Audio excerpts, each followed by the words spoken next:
Hola, ¿cómo están? Muy buenas noches. Soy Jessica Chahut y estamos hoy en Enfoques Cruzados. Hoy es miércoles, ¿no es cierto? Es miércoles. Bien, desde hace algunos meses, hacer trámites en este país es una tortura china. O sea, sacar DNIs, pasaportes, brevetes, es muy, muy difícil. Lo que yo me pregunto es, ¿qué ha pasado con el sistema público? ¿Qué ha pasado con los funcionarios públicos? Se han elegido a los peores, a los que no saben, porque todo se ha vuelto más lento. ¿Qué ha pasado con Servir? ¿Funciona Servir? ¿Qué está pasando? Bueno, hoy vamos a dedicar nuestro programa a la burocracia en aumento, se llama. Yo tenía la pregunta del día de hoy, pero no está acá, entonces voy a buscarla en mi celular, porque en mi pauta no la tengo. Pero si ustedes me tienen un poquito de paciencia, probablemente yo la encuentre. No, en mi pauta no está, pero está acá. La pregunta del día de hoy es la siguiente. ¿Cree que se podrá revertir el daño a la función pública y a Servir con las acciones de este gobierno? Esa es la pregunta que vamos a hacer el día de hoy y vamos a conversar hoy con nuestros invitados que saben muchísimo de gestión pública, y uno de ellos ha estado en Servir y sabe y conoce la cosa por dentro. Yo les confieso una cosa, a mí me da pánico perder mi DNI o mi pasaporte, porque sé lo que cuesta ahora sacar un duplicado. Voy a presentar a mis invitados. El primero es Juan José Martínez, expresidente de Servir. Bienvenido a Enfoques Cruzados. Está también con nosotros Rudecindo Vega, exministro de Trabajo. Y José Ignacio Beteta, presidente de la Asociación de Contribuyentes y experto en gestión pública. Yo primero quisiera saber, o que nos explique usted, señor Juan José Martínez, ¿qué cosa es Servir? ¿Para qué sirve? ¿Para qué fue creado? Lo que tenemos en el sector público es una serie de reglas diferentes sobre cómo se regula, se desarrolla la relación laboral en el sector público, que tiene características especiales. Y en el sector público hay diversas reglas especiales para la gestión, para lo que es presupuesto, abastecimiento, recursos humanos, es uno de esos temas. Y en todos estos sistemas hay una entidad pública que se llama el ente rector. El ente rector es una especie de regulador y supervisor dentro del sector público. En el caso de recursos humanos, la Autoridad Nacional de Servicio Civil, Servir, tiene esa función. Es el regulador de los recursos humanos en el sector público. Regulador y supervisor. O sea, a ver, en palabras mucho más fáciles, es quien se encarga de seleccionar quiénes son las personas idóneas para ocupar puestos públicos o no. A ver. No, establece parte de las reglas y condiciones para que eso ocurra. Y tiene que supervisar que esas reglas que ya existen, que en muchos casos no son reglas de Servir, sino son reglas que están dadas por leyes, por decretos supremos y otro tipo de normas, supervisa que eso se cumpla, o debería hacer eso. Ese es uno de sus roles importantes o centrales, ¿no? ¿Qué ha pasado con Servir durante este gobierno? ¿Está o no está funcionando, José Ignacio? Bueno, gracias por la invitación y gracias también por estar con ustedes, que definitivamente son más expertos que yo en temas de recursos humanos en el Estado, pero desde la mirada del contribuyente, aquí creo que es la mirada que puedo aportar, no ha estado funcionando no solo Servir, no hay que echarle la culpa a Servir, sino el sistema en general. Juan José lo decía muy claramente, Servir no tiene el control de todas las reglas de juego con respecto a las contrataciones, para empezar, ¿no? En el Estado existen 16 o 17 regímenes laborales, más o menos, si no más, y hay en cada momento que para nosotros, desde el punto de vista de la eficiencia, es desde la selección del personal, la contratación, la promoción, o sea, cómo promueves ese personal, digamos, ¿no? Ya en cada uno de esos momentos ya hay problemas.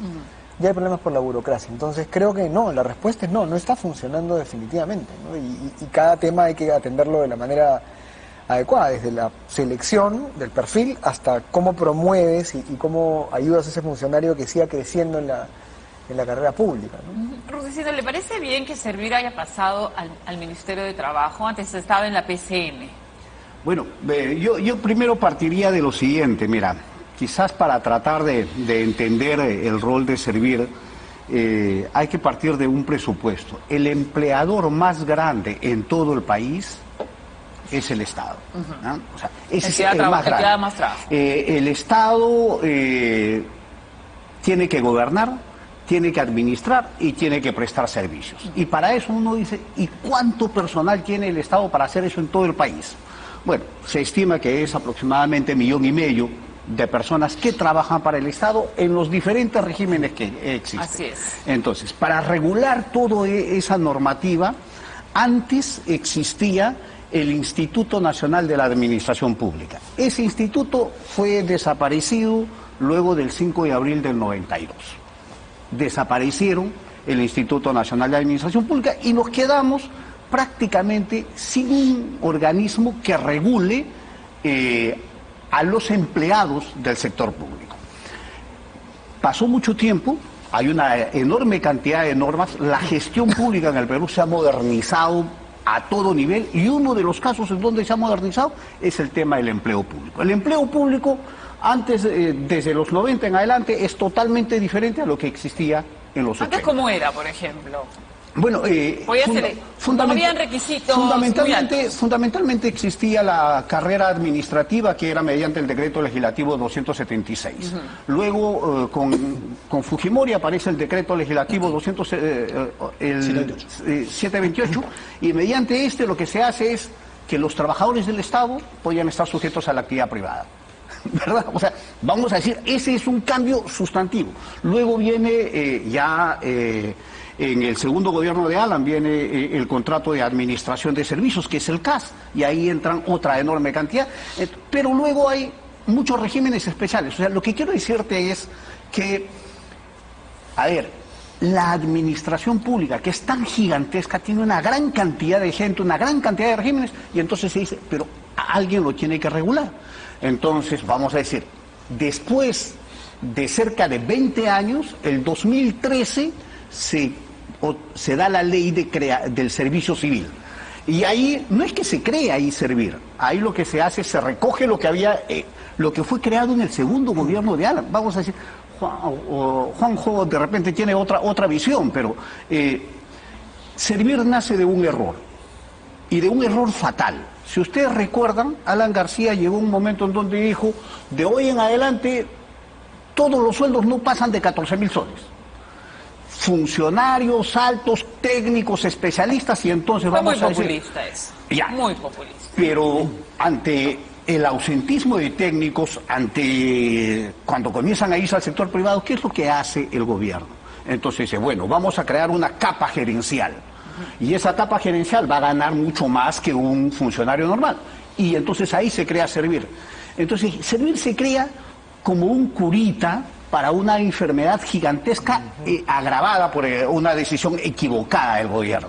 Y entonces, y luego ha ido teniendo una serie de parches. Y sobre ese Servir es que se crea la ley del servicio civil y obviamente se ha tratado de darle un nivel de autoridad, pero lamentablemente tiene todavía muchos males de origen que no le permite ser la autoridad importante. Por ejemplo, yo podría decir, y ahí pongo dos temitas que podría... Servir no está en el Ministerio de Trabajo. El Ministerio de Trabajo no regula el empleo público en el Perú. Y es el empleador más grande que hay, como te acabo de decir, uno. Servir está en la PCM, pero más autoridad que la PCM, ¿sabes quién tiene? El MEF. O sea, si a mí me dicen, el MEF tiene más autoridad en Servir que la propia PCM, y el Ministerio de Trabajo no regula nada. Entonces hay una serie de cosas que tienen que ir tocándose. A ver, vamos a hablar un poco con cifras. Según el cuadro de la Red de Estudios por el Desarrollo, ese es un grupo que estudia esto, hay el 10.3% de trabajadores públicos son del decreto 728.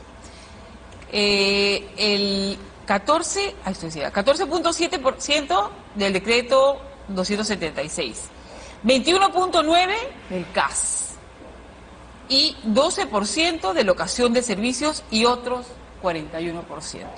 Y que solo hay 910 funcionarios que se encuentran bajo el régimen de Servir. ¿Qué opinas sobre eso? Claro, lo que ha pasado, y ya Rudy de alguna manera ha hecho un relato sobre lo que ha ocurrido en nuestro país. En nuestro país, efectivamente, en las reformas de los 90s se establecen reglas para el sector público, reglas laborales del sector privado. Ese, en mi opinión, eso fue un error, Porque el sector público es diferente. Y ahí sí no concuerdo contigo de que el servir debería pertenecer al sector trabajo. No, al sector trabajo. Porque las relaciones laborales en el sector público son diferentes. El sector público, a diferencia de lo que ocurre en una empresa, tú tienes el conflicto entre el empleador, el dueño de la empresa, el empresario y el trabajador, donde uno quiere pagar más y el otro seguramente quiere ganar más. Hay ese conflicto. En cambio, en el sector público, el Estado existe y es un instrumento para generar bienestar para la ciudadanía. Y el medio para eso son los servidores. Entonces, en el Estado, en realidad, es una fiesta de a tres, donde está la entidad, que es la empleadora, efectivamente, donde están los servidores, que son trabajadores, pero hay uno que siempre nos olvidamos, los ciudadanos. Tú hace un rato has hecho referencia a los trámites, a que te da terror ir a los ministerios. Efectivamente, uno de los problemas que tenemos es que los servidores civiles, las entidades públicas, piensan en muchos casos más bien en su propia comodidad, en sus propios procesos internos, cuando no están mirando hacia el ciudadano. Cuando el eje debería ser el ciudadano es qué tenemos que hacer para regular mejor el mercado, la sociedad, qué tenemos que hacer para prestar mejores servicios. Ese es el gran defecto. Y a nivel internacional se sabe que si no tenemos un servicio civil de calidad, el Estado no va a funcionar y no va a generar las condiciones necesarias para desarrollarse. Pero ¿qué cosa es un servicio civil de calidad? Una persona que tenga maestría, MBA, o sea, ¿qué cosa es? No necesariamente. Hay tres cosas que se necesitan, o hay tres problemas que, y dicho sea paso, no estamos hablando de algo que ocurra ahora o en el último año, es una cosa que yo diría que tiene varias décadas en nuestro país. Pero se ha empeorado. Lo que pasa, exactamente, lo que pasa es que se han puesto parches y se han hecho cambios a medias y no se han llegado a implementar todos.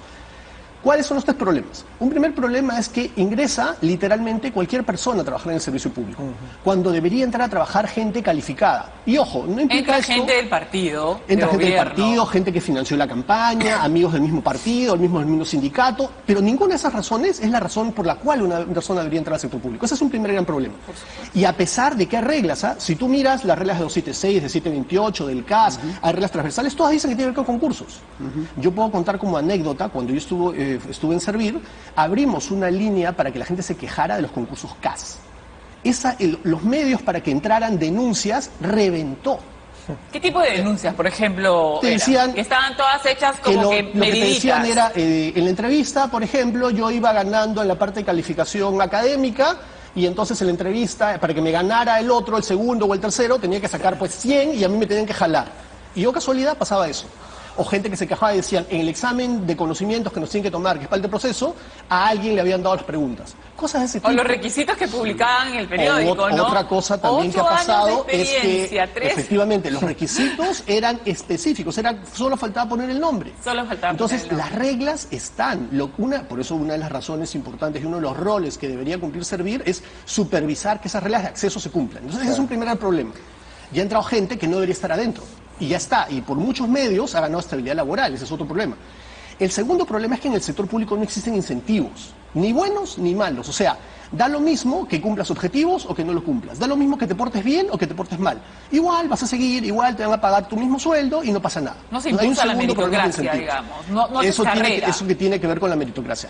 Y el tercer gran problema es que sí existe, y eso está detectado, está diagnosticado, bolsones de personas que son claramente ineficientes o peor, tienen problemas de corrupción.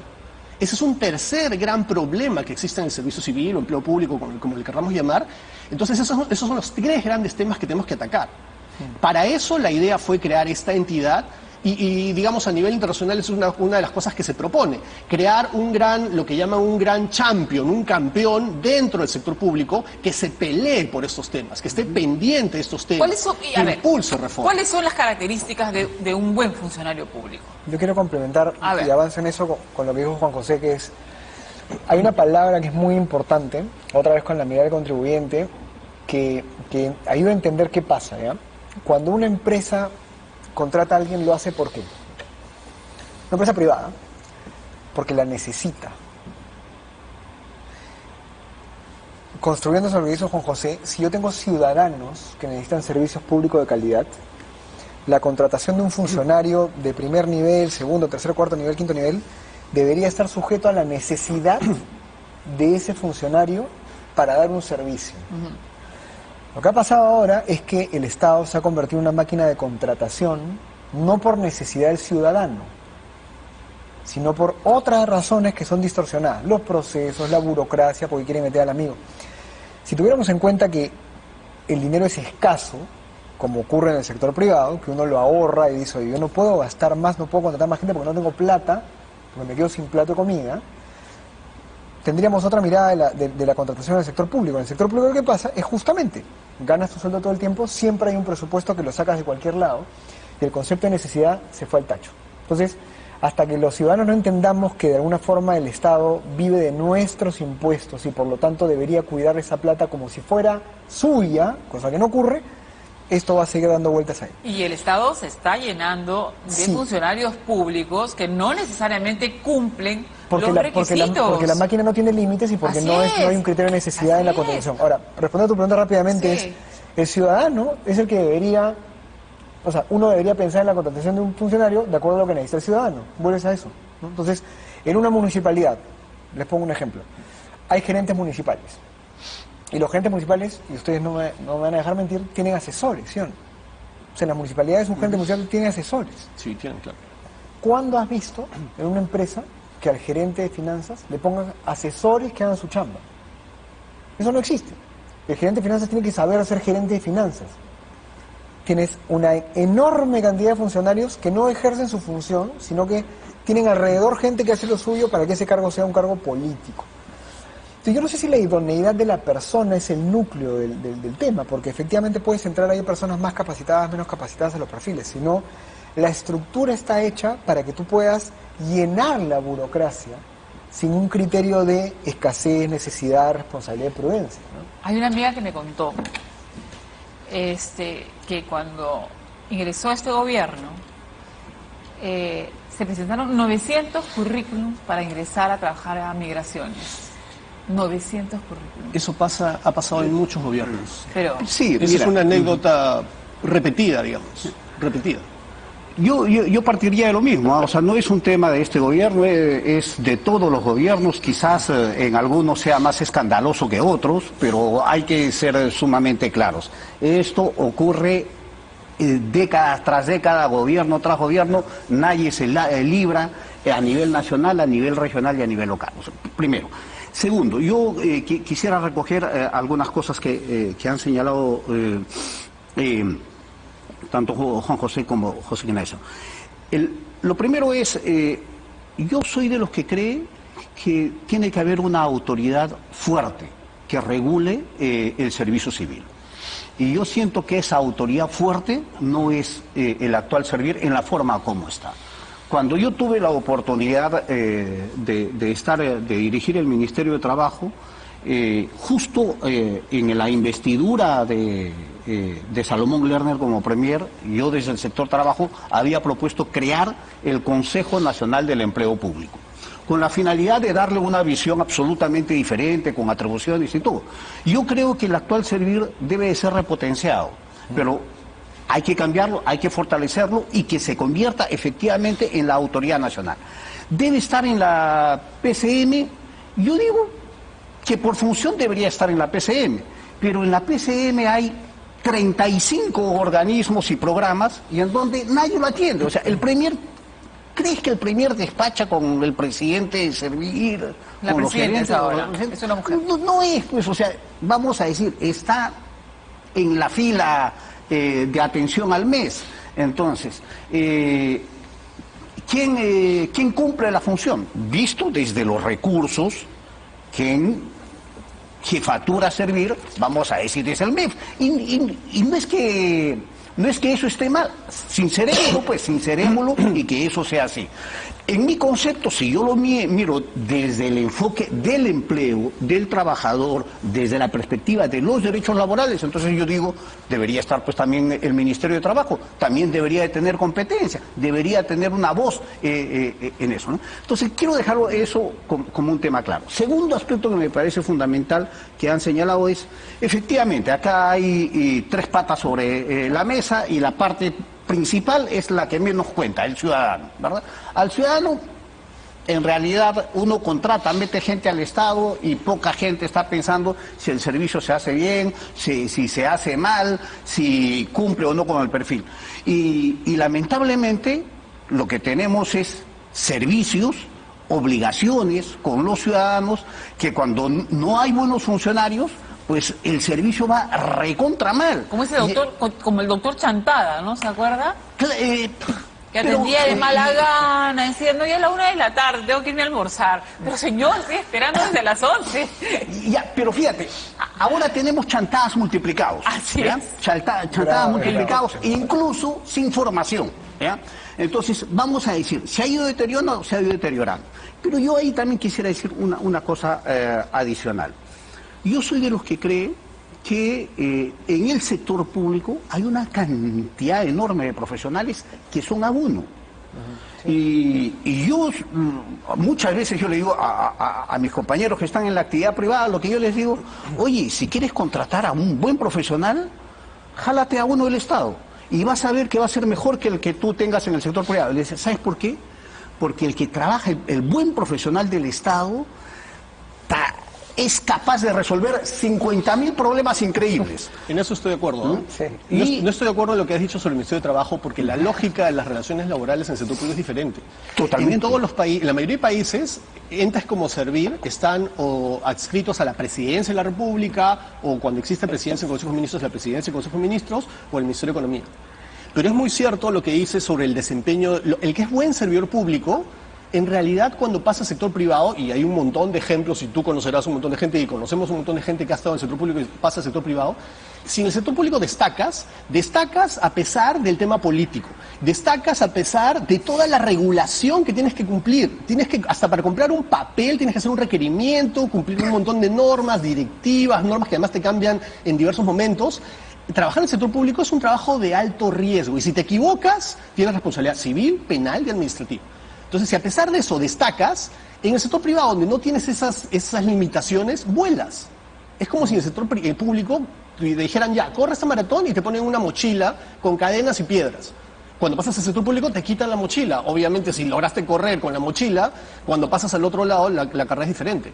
Ahora, una cosa que yo quería mencionar es que en el Perú venimos hablando de reforma del Estado, modernización del Estado, en realidad hace un par de décadas. No es un tema de ahorita. Lo que pasa es que probablemente las cosas se han ido complicando y tal vez se han ido deteriorando progresivamente, y seguramente hemos entrado en una pendiente mucho más complicada.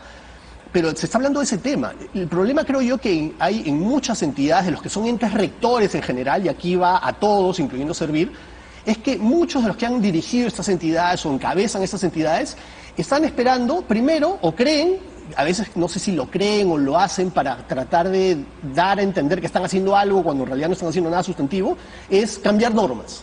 A cada rato cambiamos normas, modificamos normas, como si la norma, que es tinta puesta en un papel, cambiara por arte de magia la realidad. Esa es una primera cuestión. Otra, que también he escuchado muchas veces, es que están sentados esperando voluntad política, como si cayera como si fuera manada del cielo. En algún momento que habrá voluntad política, bueno, cuando haya, entonces haremos algo. Pero mientras tanto, probablemente uno de los recursos más escasos en el sector público sea funcionarios o altos funcionarios o directivos con liderazgo, con capacidad de mover las cosas. Porque eso de que me digan cambio la norma, voy a esperar voluntad política, es como si a un gerente en el sector privado le dijeran, oye, tienes que sacar petróleo, no de acá a un sitio que está al costado en Lima, cerquita, facilito, sino tienes que irte a un sitio alejado. Tú resuélvelo. Claro, ahí es donde se demuestra si tengo capacidad, si tengo iniciativa, si puedo resolver problemas. Eso es lo que nos falta. Nos hemos pasado, creo, 2 décadas dando normas, directivas, aplicativos, haciendo cursos, capacitación, pero en realidad las cosas de fondo no han cambiado, no han mejorado y al contrario, han involucionado. Ese es otro problema del sector público. En el sector público avanzas un pasito y retrocedes 5.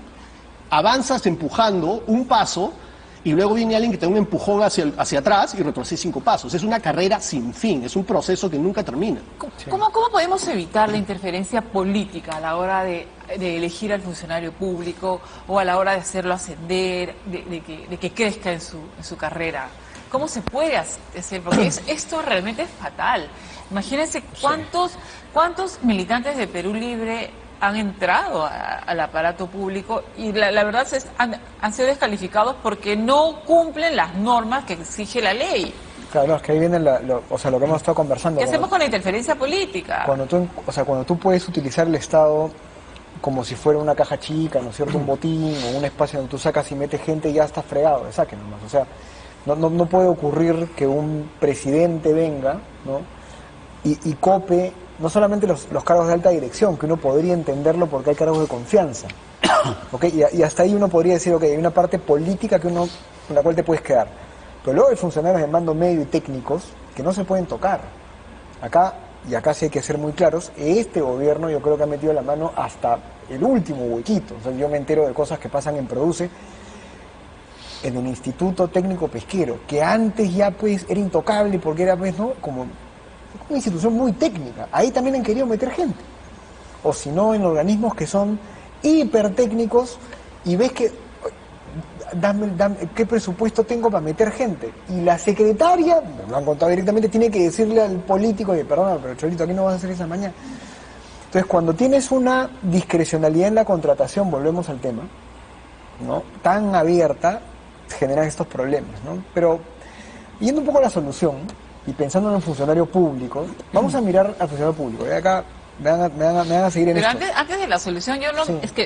es que no me quiero olvidar de esto. En el primer gobierno de Alan García se produjo un comportamiento de compañeros, de apristas en las instituciones públicas. Mi mamá trabajaba en una institución pública y me contaba que en el pupitre habían 2 o 3 personas y había algunas que no tenían nada que hacer y estaban cortándose las uñas. Sí. Pero mira, Pues, Pero eso ha pasado Y en luego, diversos no, regímenes, eso pero es- en el primer gobierno del APRA fue realmente escandaloso y luego trajo un problema porque después para sacarlos había que indemnizarlos, luego los repusieron y fue un tremendo problema. Pero mira, en realidad cada gobierno, lamentablemente, cuando llegan, más que sacar gente, aumentan Meten gente. gente. ¿Ya? Meten gente. Por eso que también ha ido creciendo muchísimo. Entonces, más aún, los gobiernos que llegan ahora meten menos gente que los que metieron antes. O sea, lo que pasa... Porque tiene más barreras. Sí. Porque tienen más barreras, porque hay menos espacio, porque hay menos recursos. Lo que pasa es que ahora lo que uno mira es que en esos pocos espacios o muchos que hay, han metido gente sin el perfil para cumplir los cargos que deben de cumplir. Y entonces termina siendo vergonzoso, ¿verdad? Penoso, porque, o sea, más que la interferencia política, es el deterioro de designar, de nombrar personas que no cumplen el perfil para una función pública. ¿Ya? Entonces, o porque no cumplen porque no tienen la formación, porque no tienen el conocimiento, o porque en lugar de tener un CV tienen un prontuariado, ¿verdad? Pero Entonces, hay gente valiosa que tiene el conocimiento, pero no tiene la maestría. No tiene el MBA y no puede ser funcionario público a pesar que tiene una magnífica experiencia. No, pero ahí no hay que confundir el tema del perfil, ¿ah? A ver. Porque el perfil A ver. puede ser algo bueno, pero también puede distorsionarse y convertirse en algo malo. A ver. Yo te puedo contar como anécdota, hace muchos años tuve la oportunidad de trabajar con una entidad que veía temas de agricultura y tuve que viajar a una provincia, a un departamento, y ni siquiera a la capital del departamento, sino una provincia. Y esta, que era una unidad ejecutora, tenía un problema grave porque no podía nombrar al titular jefe de esa unidad ejecutora. Y el problema era, y te estoy hablando de un lugar muy alejado, ni siquiera era la capital del departamento, era una provincia al interior de un departamento. Y habían puesto en el perfil que esa persona tenía que tener maestría. Y entonces es que en ese lugar no ibas a conseguir una maestría. Entonces, el problema es identificar bien las funciones que tiene que tener esa persona y qué requisitos, qué conocimientos, qué aptitudes, qué capacidades, qué experiencia debe tener. No llenar papeles por llenar papeles también. O sea, poner una maestría y además, conociendo los niveles y las calidades de las universidades que hay en el Perú, no es lo mismo, o sea, una maestría, no sé, pues de Harvard versus una maestría de otras universidades, no voy a decir cuáles, pero no son comparables, pues. No son comparables. O a lo mejor no necesitas la maestría. Por ejemplo, hay entidades en donde se exige doctorado. Cuando el doctorado es un grado académico específico para ser investigador, o sea, para ser un investigador puro. ¿Para qué pusiste doctorado? ¿Cuál es el valor añadido?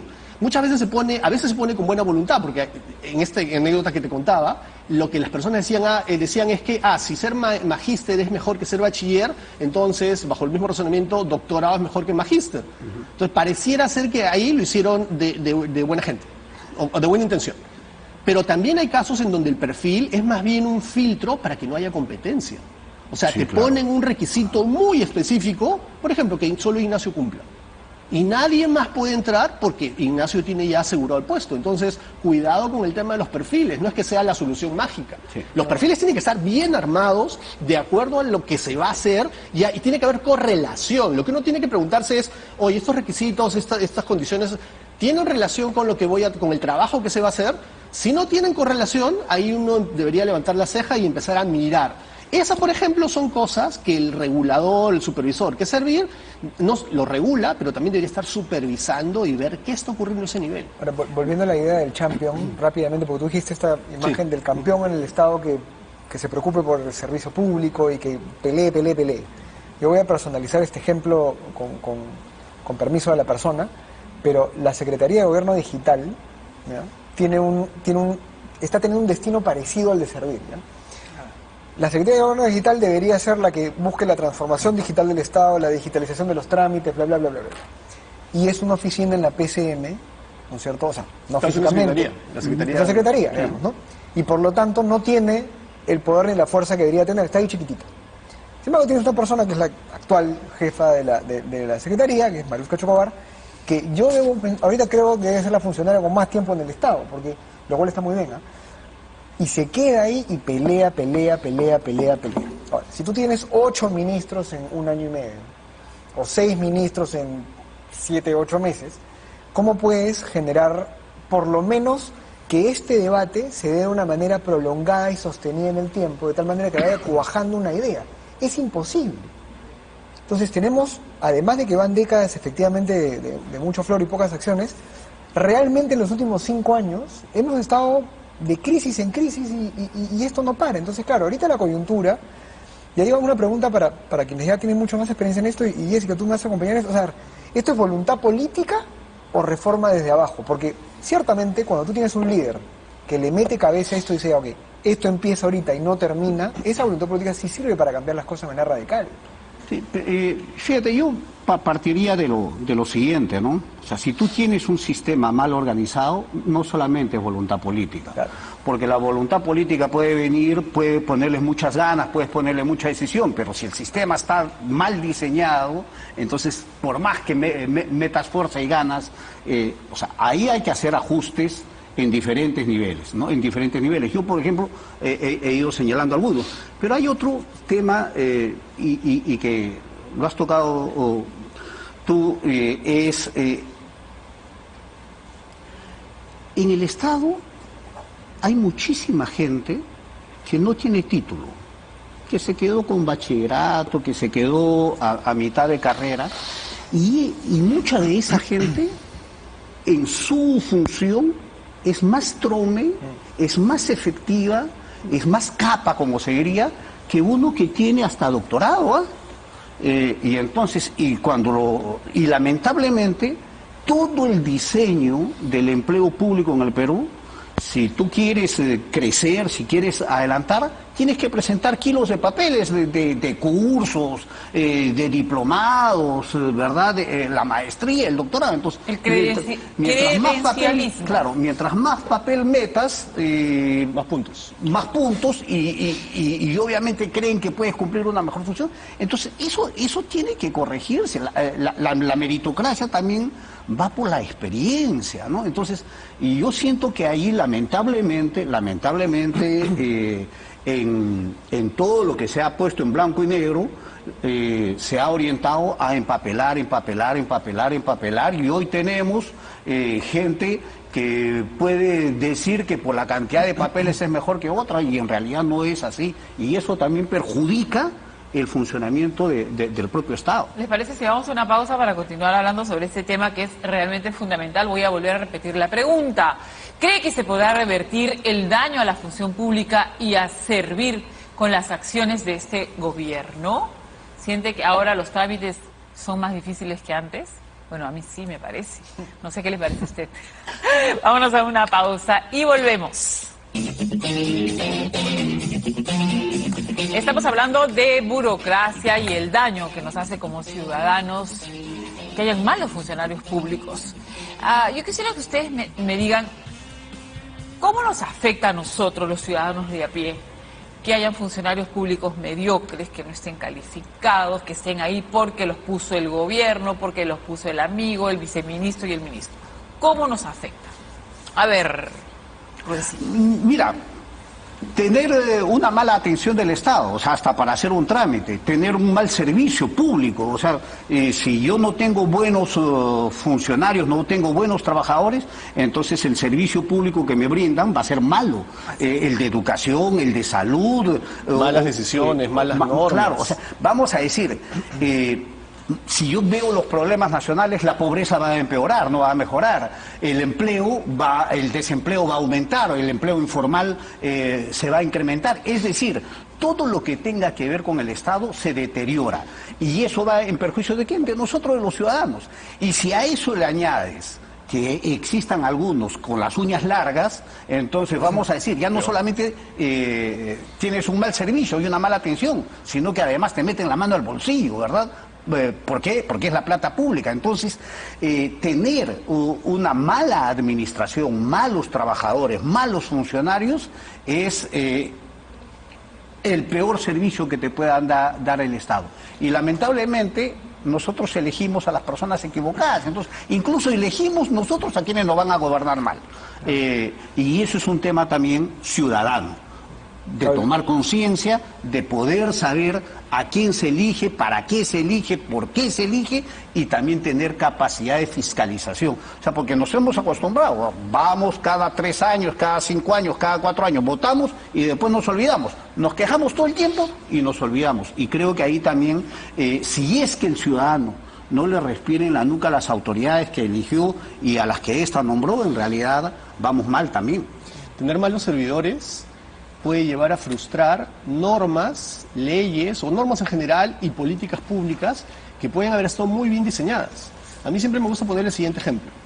Ustedes se han puesto a pensar por qué existe revisión técnica obligatoria, por qué los carros tienen que tener SOAT, por qué uno que va a conducir tiene que tener brevete. Y todo eso está basado en normas, ¿ah? Todo eso se necesita porque queremos que haya menos accidentes, que los accidentes tengan menor impacto. Y para eso existen normas, seguramente se han hecho miles de estudios, habría que ver, ¿no? Pero las normas están. ¿Qué pasa cuando un mal funcionario, por ejemplo, un policía de tránsito, se hace de la vista gorda y deja circular a los carros nomás y no pide ninguna de estas cosas? En realidad, un vehículo en malas condiciones, con un mal conductor, que no tenga todas estas coberturas, es un arma mortal circulando en la sociedad. Entonces, fíjense, una política, normas que han sido pensadas, han sido diseñadas para proteger a los ciudadanos. Fíjense cómo por esta distorsión de los servidores termina incumpliéndose, termina frustrándose ese objetivo.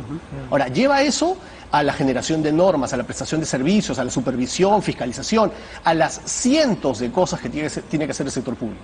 Claro. Pueden haber cosas que estén, como digo, diseñadas bien planteadas, pero se frustran en el momento de la ejecución, en el momento de hacer, porque no tiene servidores no solamente capacitados o idóneos, sino que sean ese es un punto bien importante también. Los servidores públicos tienen que ser conscientes de la función que cumplen. Ellos son elemento básico para el desarrollo y para el bienestar de la sociedad. Por eso tenemos Estado, si no, ¿para qué tenemos Estado? Sí. Ese es el punto. Y construyendo sobre eso, fíjate qué profundo se pone esto, ¿ya? ¿Por qué hay tanta informalidad? ¿Por qué hay tanta indiferencia política? ¿Por qué hay tanto desconocimiento del Estado? ¿Por qué una democracia tan amorfa, tan débil? Porque el ciudadano no quiere tener contacto con el Estado. O sea, al final, un mal funcionario público lo que hace es correrte. Ya no quieres ir a la municipalidad, ya no quieres ir a la zona, ya no quieres ir o tener un trámite. Entonces, te escapas del Estado. Obviamente, pues si el Estado va a hacer una cosa que te da un mal servicio y te hace daño, o te frustra y te pone en riesgo, me quito, me voy por los costados. Entonces es un círculo vicioso muy fuerte, y yo me quedo con esta reflexión. O sea, efectivamente, por eso te decía hace un rato lo de las soluciones, ¿no? Lo más positivo, porque cuando uno mira al funcionario público que está ahorita mirando el programa, para empezar, estadísticamente debe ser 2 o 3 de cada 10 que están mirando, solamente por estadística. Él se levanta en la mañana y se va a su trabajo, a migraciones, al aeropuerto, a Corpac, a todo. Cuando ese funcionario se va, él no solamente tiene que ir a cumplir una función, sino además tiene que sentirse que está trabajando en un ambiente favorable, en donde hay incentivos, donde la fiscalización no lo va a agarrar a patadas 15 años, porque ahora si un proceso dura 15 años, entonces hay una serie de, por ejemplo, incentivos, remuneración, procesos unificados de fiscalización del funcionario, o sea, que no hayan 500 normas, como tú decías, que te hacen que tú pisas el palito y ya tienes un proceso administrativo. No puede ser que un gerente de una EPS en una región gane 3.000, 4.000 soles. La EPS es la que maneja el agua de una región, de una provincia, y le pagas 4.000 soles, y tienes un asesor de un gerente municipal que te gana 9.000, 10.000. Obvio. Entonces, el funcionario ahorita, si tú haces una serie de cambios a favor del funcionario, estoy yendo un poco al revés, ¿no? Puedes pensar en el ciudadano y hay miles de soluciones. Pero si te pones a pensar en el funcionario para que tenga mejores condiciones de trabajo, obviamente incentivos y desincentivos a la corrupción, te aseguro que ese funcionario va a ser mejor con el tiempo y va a ser mejor su chamba también. Pero, y fíjate, pero ahí hay otro tema que tú lo has perfilado y quizás hay que ponerlo también sobre el tapete. Es el tema de la informalidad. Al inicio yo decía, el empleador más grande del Perú es el Estado. Es incomparablemente más grande, nadie le compite, ¿verdad? Dando empleo. Pero también el Estado mismo es uno de los informales más grandes. Exacto. O sea, el Estado peruano genera informalidad de sus propios trabajadores. El Estado peruano es uno de los que tiene el más alto porcentaje en tener trabajadores sin derechos laborales. Y ha creado una cantidad de regímenes justamente para no respetar los derechos laborales. Entonces, vamos a decir, ahí también hay que verlo desde la parte interna, ¿qué hacemos con esa gente que lo tienes trabajando en condiciones precarias? Entonces, esa informalidad también tiene que ser resuelta. ¿Quién tiene que resolverlo? Una autoridad fuerte, importante, que tenga peso, que sea escuchada y que ojalá pues tuviéramos una tecnocracia que lo monitoree. Y ahí, por ejemplo, hay el otro tema, o sea, en el Perú hemos ido cambiando lamentablemente el concepto de burocracia a tecnocracia.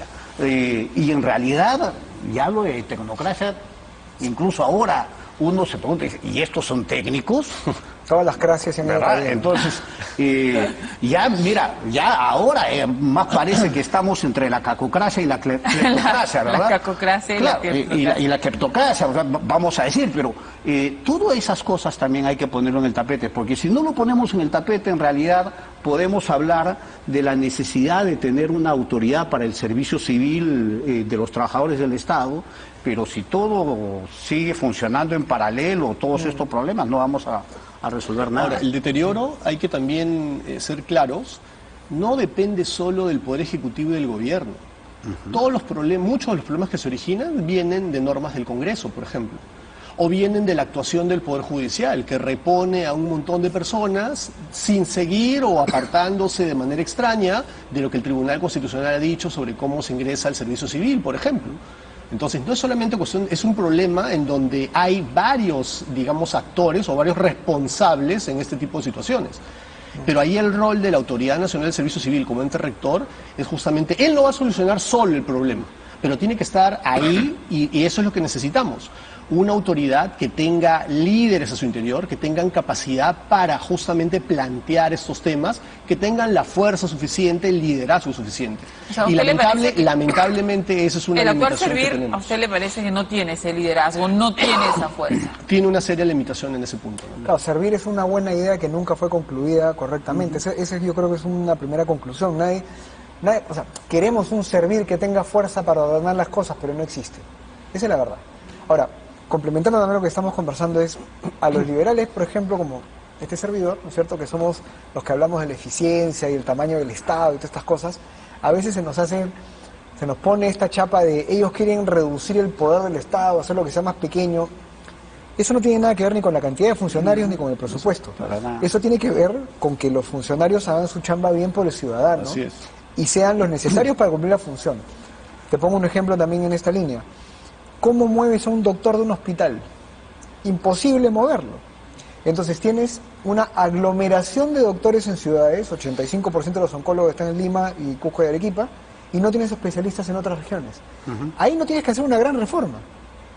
Lo que tienes que hacer es dar incentivos para mover a los funcionarios a donde se les necesita. Pagarles mejor. ¿Qué hacen las mineras? Las mineras te dicen, mira, yo te pago esta plata, pero tú vas a estar 14/7 en una mina pelándote de frío, ¿no es cierto?, saludando a las alpacas. Así es. Y la gente se va. Porque el incentivo de irte a un lugar lejano a trabajar un poco más duro es compensado por una buena remuneración. Así es. Entonces el Estado puede generar mecanismos internos sin hacer una gran reforma en donde puedes llenar esos espacios vacíos, en donde no hay Estado con funcionarios de calidad, llevándolos de otros lados. Pero es una cuestión de hacer las movidas correctas en función a un Estado que funcione bien para el ciudadano, y eso no está en la conciencia actual. Y fíjate, yo creo que ahí hay que añadir otro temita más. Y el otro temita más es estos grandes ajustes, para no hablar de la reforma del servicio civil, del empleo público, estos ajustes que necesita el empleo público en el Perú. Lo haces como se ha venido haciendo en los últimos tiempos, en donde juntas a 5 mentes brillantes y los metes en una oficina y a partir de ahí salen las normas, las decisiones y que se implementan. Yo creo que ese es un gran error, un gran error. Error de dejarlo que lo haga el Congreso, porque el Congreso a veces no tiene el conocimiento técnico. Error dejarlo únicamente a estas 5 mentes brillantes. Y yo siento que tiene que ser una discusión más amplia, más participativa. No puedes hacer ajustes, yo creo, soy un convencido, no puedes hacer ajustes a la reforma pública si tú no conversas con los organismos de los trabajadores que existen actualmente. Claro. O sea, no lo puedes hacer, o sea, posiblemente hay muchos que tienen reivindicaciones trasnochadas, pasadas, ¿verdad? Y todo lo que uno puede decir, pero tienes que conversarlo, porque si no, todo esto funciona como el péndulo. Cuando una corriente está acá, entonces funciona. Cuando el péndulo va al otro lado, entonces hay que cambiar. Y entonces por eso es que también estamos así, moviéndonos de un lado a otro y no avanzamos. ¿Por qué?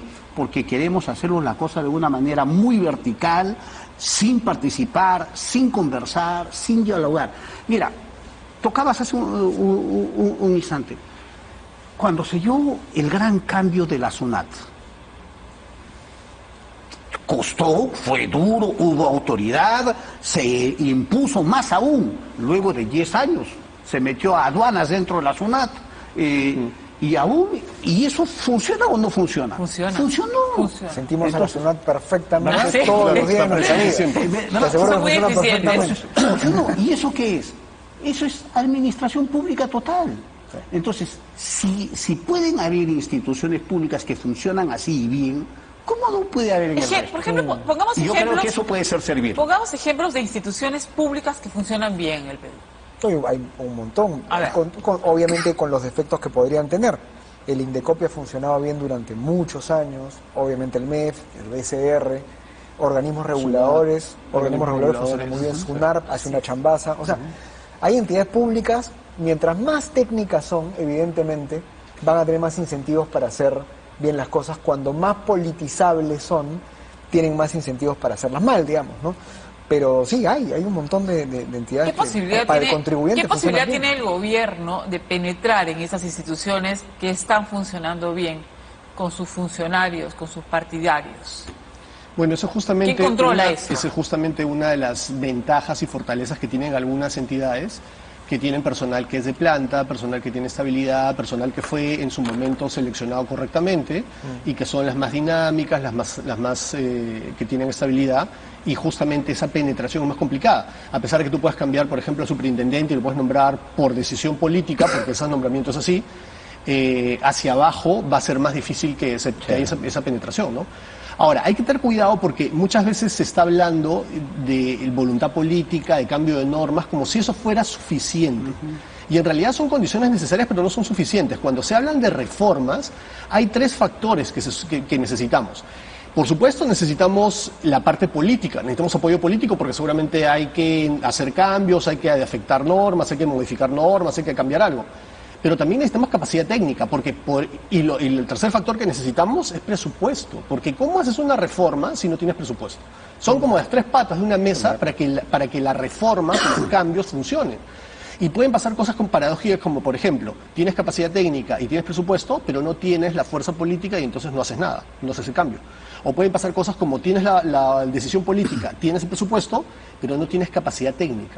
Justamente los entes rectores en estos temas de modernización, de gestión en el Estado, tienen que generar esa capacidad técnica y tienen que convencer a los demás y tienen que poco a poco, como el dicho, ¿no?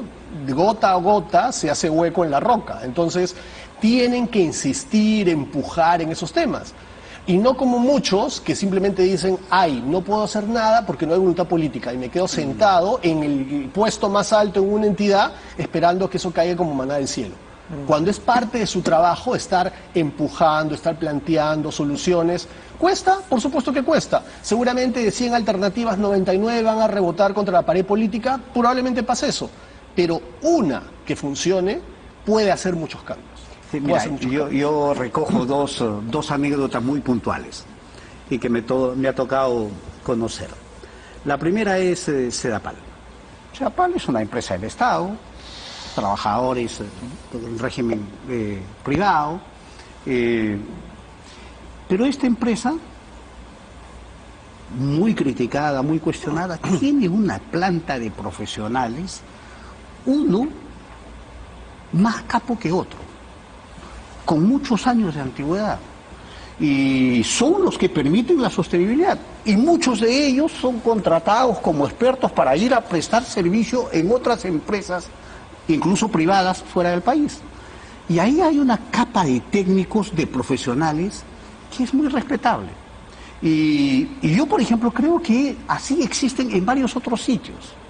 En varios otros sitios. La cuestión es que, lamentablemente, el concepto de que es una empresa del Estado se lo lleva a cuestionar de tal manera que se dice el servicio es malo y como es malo los trabajadores son malos, y eso no es tan cierto, ¿verdad? Entonces eso es un ejemplo creo que muy importante. Y el segundo ejemplo es el tema de la capacidad. Mira, si juzgamos por capacidad en la administración pública, yo insisto, me quedo con un indicador, ¿ya? La ejecución del gasto. La ejecución del gasto. Quedemos solamente con ese indicador. A ver cuántas entidades del Estado ejecutan el presupuesto que tienen. Uno está peor que otro. En los últimos años... La ejecución histórica es 85-90%. No, pero mira, pero ella es menos, porque 80-85% fue el 2014-2015, luego bajó al 70%, luego bajó al 65%, hoy está en el 68%. Los 3 últimos años son 67-68%. O sea, y posiblemente vamos a cerrar igual. Sí. Pero, o sea, vamos a decir que el Estado, que su gente preparada sea ineficiente en un tercio, en un país con todos los problemas que tenemos, sí, es terrible, es terrible. Entonces, ese es otro aspecto que tenemos que ponerlo ahí en la mesa, porque si no, vamos a hablar de malos ejemplos, de buenos ejemplos, pero el funcionamiento del Estado en realidad termina siendo lamentable cuando uno trata de ver qué buen servicio estamos Ese o no punto dando. es importante, porque si uno mira la correlación entre presupuesto público y calidad de servicios, calidad de Estado, la relación es inversa. O sea, hemos tenido en los últimos 20 años cada vez más presupuesto, y si tú tomas cualquier indicador, progresivamente todos los indicadores de desempeño del Estado han ido deteriorándose progresivamente. Vámonos a la pausa y al volver planteemos un par de soluciones para ver si esta máquina anda mejor. Porque como tú lo dices, hay instituciones del Estado que funcionan muy bien y hay funcionarios públicos que son de primer nivel. Eso sí es verdad.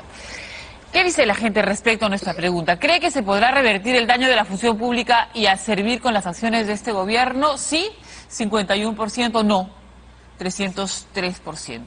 Hay una imagen negativa de lo que está pasando dentro de las instituciones del Estado y estas contrataciones que son tan cuestionadas. Volvemos tras la pausa con las conclusiones de esta interesante conversación.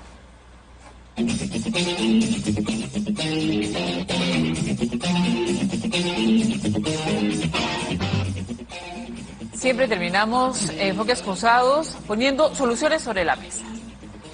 Y usted planteaba una interesante durante el corte, señor Juan José Martínez. Sí, una cosa que claramente es un problema y que, por ejemplo, a los políticos y a muchos altos funcionarios no les gusta, de hecho, es anecdótico porque muchos a veces hablan de la reforma, del servicio civil, de la estabilidad y demás cosas, y cuando son altas autoridades no les gustan los concursos, prefieren nombrar a la gente a dedo. Podemos crear un sistema mixto, en donde se dé efectivamente la capacidad de designar a quien tú quieras, pero acotado a que pertenezca a una especie de gran bolsa.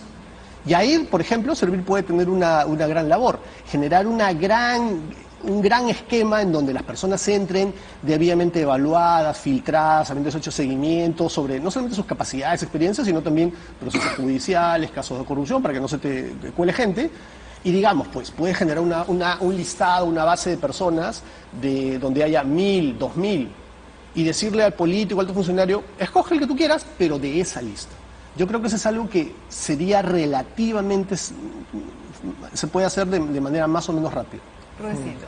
No, yo complementaría con otra cosa. Siento que hay que repotenciar y darle un mayor grado de autoridad al Servir. Así como está ahora, difícil que se convierta en la autoridad nacional del empleo público en el país. Siento que tiene que repotenciarse, tiene que tener más peso, tiene que tener más autoridad.